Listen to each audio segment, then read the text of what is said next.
Adlaw nga Huwebes karon mga kaigsuunan, petsa 27 sa bulan sa Enero tuig 2022.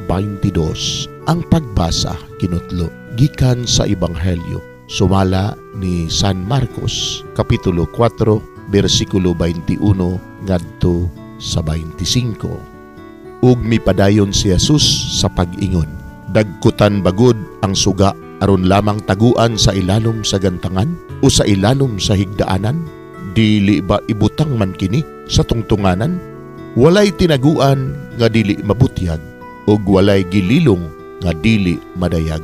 Kundo na kamoy dalunggan, pamati. Ug si Jesus miingon usab kanila, matngunin ninyo ang inyong madungog. Ang sukdanan nga inyong gamiton paghukom sa uban, mauusab ang gamiton sa paghukom kaninyo, ug labaw pagani.